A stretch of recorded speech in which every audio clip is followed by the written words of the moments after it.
Oh, welcome back, my friends, for another fun reloading video. Today we are going to be playing around with some fun little 350 Legend loads here, kind of along with our super cheap plinking load series we kind of started. We're going to be trying out some cast bullets and a plated bullet here with Hodgdon's Trail Boss. I've got 3 different bullets. I've got 30 cases here.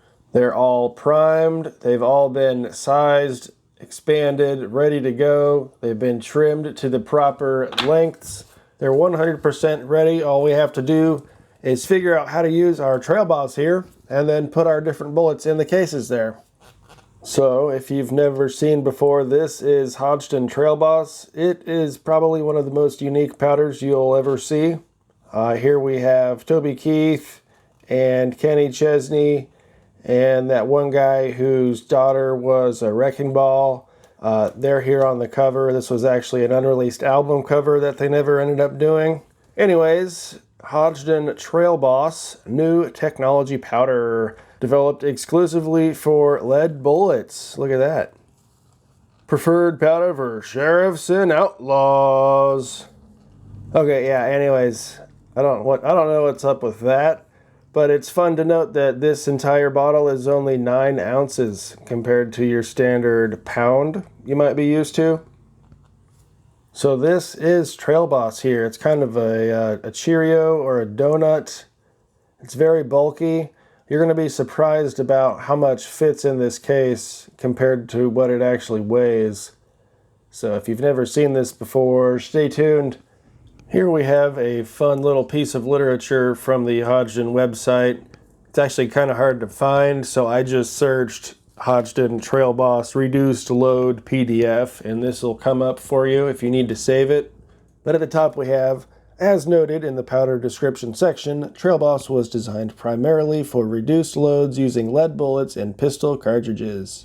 However, Trail Boss offers superb versatility in rifle cartridges, producing reduced loads using lead or jacketed bullets. These reduced loads make firing such cartridges as the .300 Winchester Magnum or even the .458 Winchester Magnum pure fun.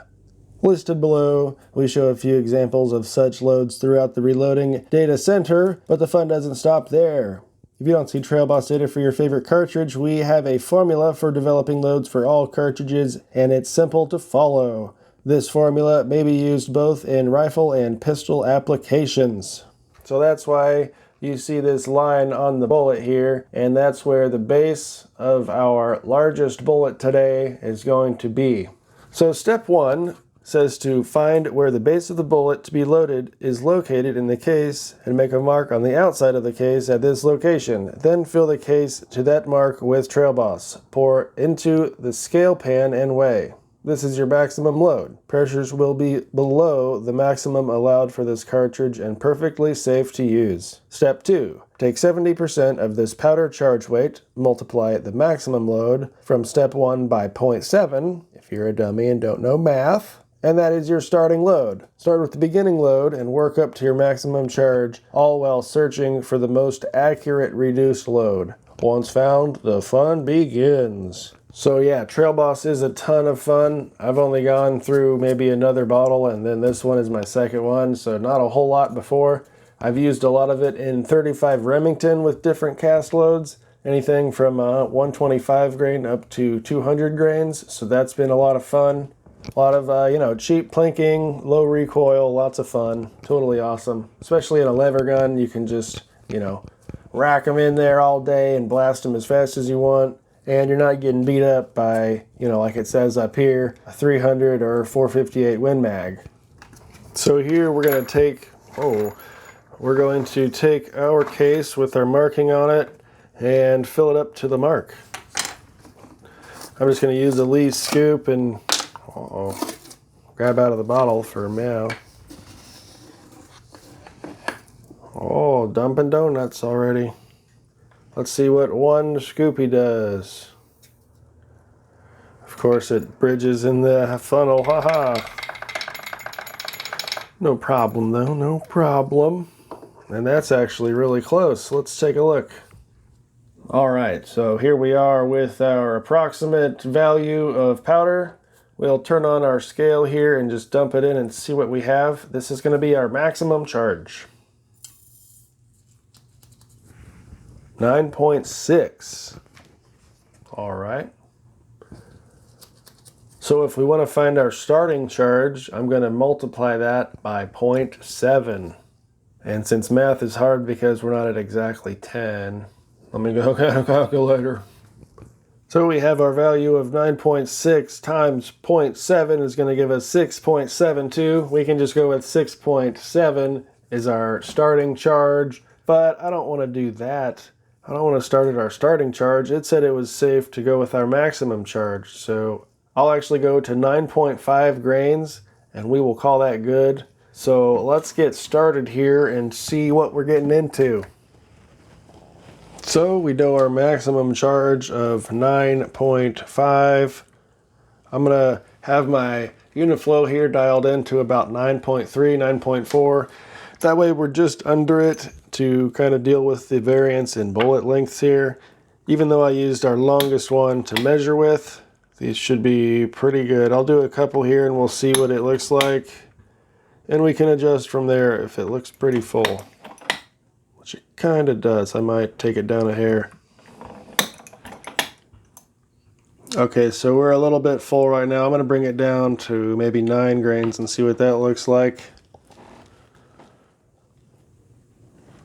We'll give it a half a turn there. Based on what I've been doing currently to get it dialed in, that should be pretty close. But let's get this dumped back in here. And I'll get back with you here in a second once we're dialed in.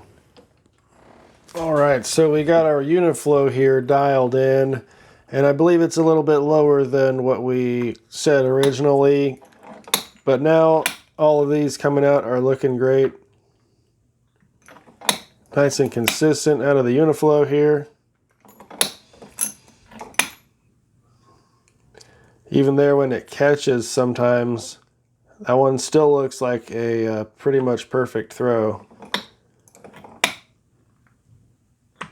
But with one of these sort of powder measures, just make sure you have the same sort of cadence and timing with your handle. If you're going to bump it twice, bump it twice. If you're going to bump it once, bump it once. But just do it the same every single time. So this is our first 10, you can see, very consistent. So let me get these others knocked out here. And then we'll get to seating our 3 different bullets.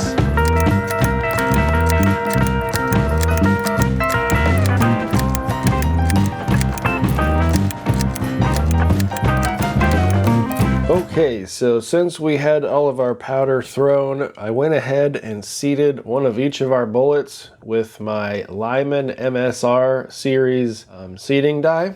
And if you remember from previous videos, it leaves this nice ring around pretty much every projectile. So I'm going to have to touch that up with some lapping compound here soon. But for today, you might have also seen in the background, we had our Lee die set sitting there. So we're going to try and use its seating die and see what we can get away with. And if even that doesn't work, I've got a third option that a couple of you guys have mentioned that I've used before, and it's a great little trick. All right, so we're switching over to our lead die set.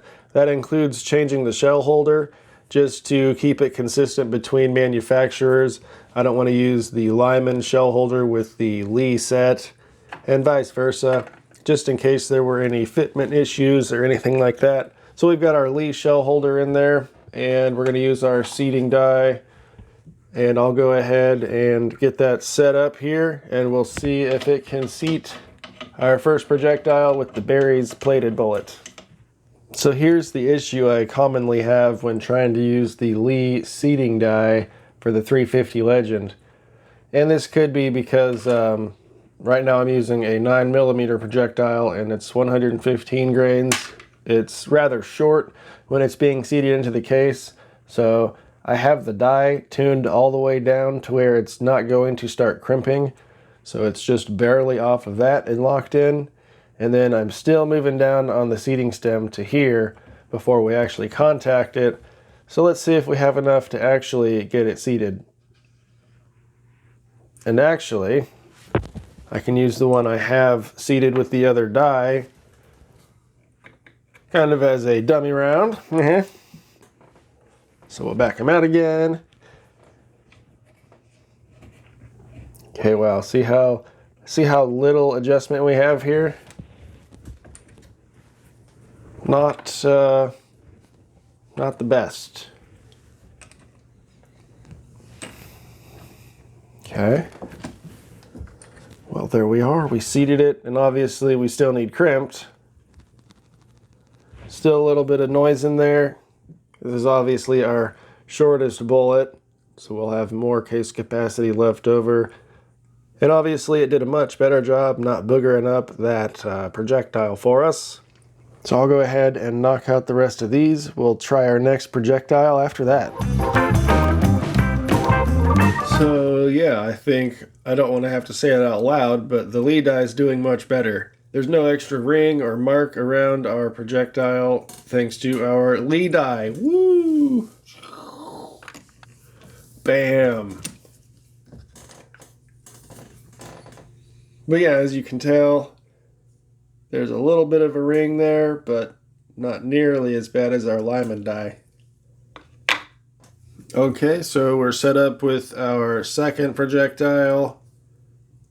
Also not having any major effects from the Lee die, so we're just going to keep using that one.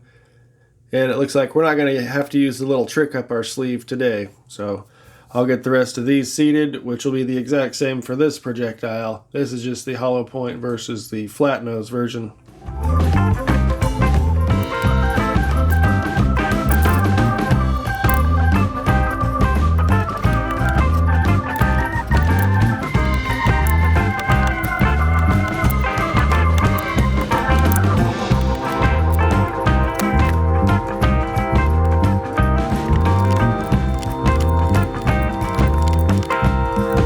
Okay, so we have everything seated. I'm now on to crimping, and everything is going well. We're back to our Lyman MSR taper crimp die here, and the Lyman shell holder, just because I like them to match. And this one also, similar to the factory crimp die from Lee, it has sort of like a carbide ring through it to, if you can see the case here, it kind of straightens out any sort of ding or imperfection.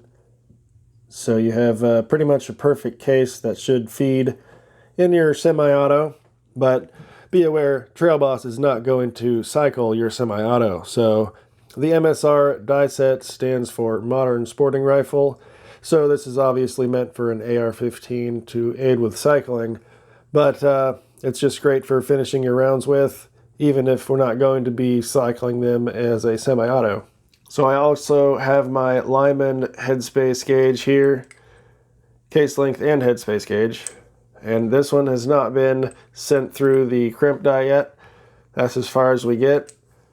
We'll go ahead and try this. And you can see the resistance already and definitely feel it as it goes all the way through the die. So it touched up the mouth there and squared everything up. Now we should be able to fall right in and right out without any sort of issues. So that's what we're looking for here. Some of them are obviously worse than others. These were range pickups, and I've since uniformed them, so this is my first time firing them. And this came with the die set. It gives you an ammo checker, so I guess as long as it falls in and out of there, you're good to go. So I bought this before I bought the die set that came with one, so good to have two. And it's always good to check your headspace on your finished rounds here. So we'll go ahead and get all these seated, and then we'll check them all.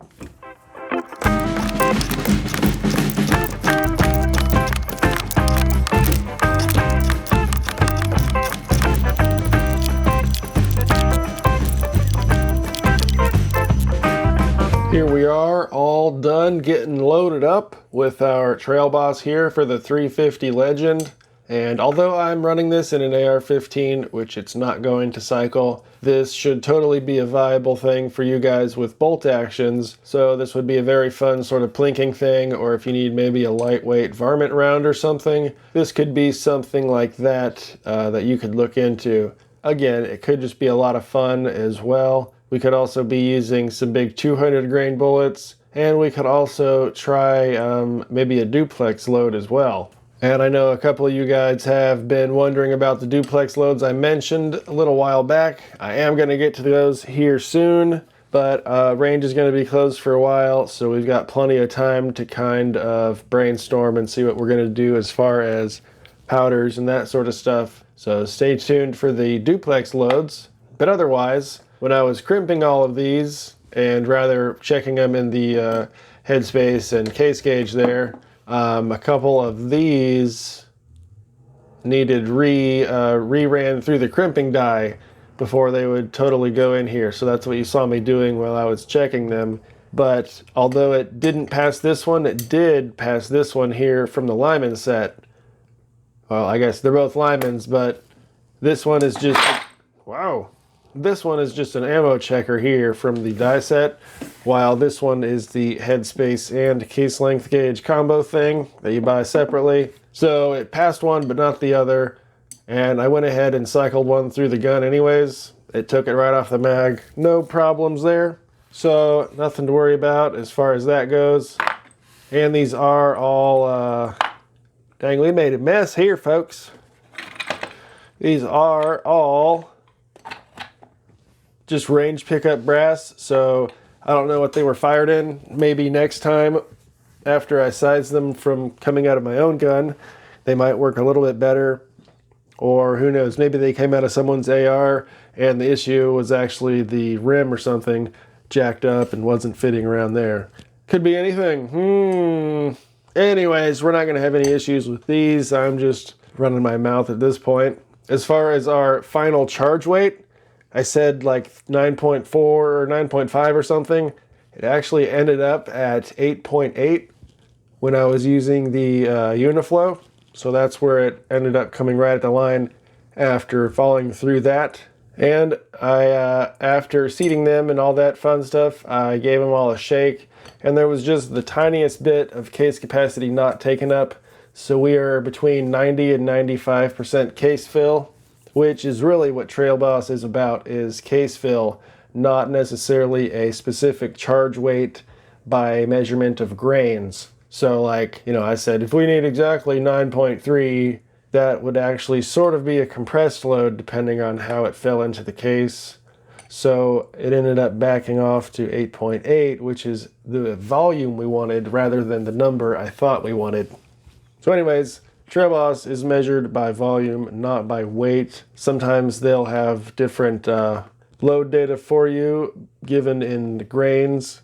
That's just kind of a starting point, but you should probably test it on your own and see where your bullet is sitting in your case. Well, anyways, stay tuned for the range report. We're going to take them over the chronograph and hopefully shoot a group or two with them. That's why we've got 10 there. So stay tuned for that. If you enjoy this sort of content, feel free to like the video and subscribe to the channel. You can also support us over at patreon.com/dummyround. So stay tuned for more. We will see you in the next video. Have a good one.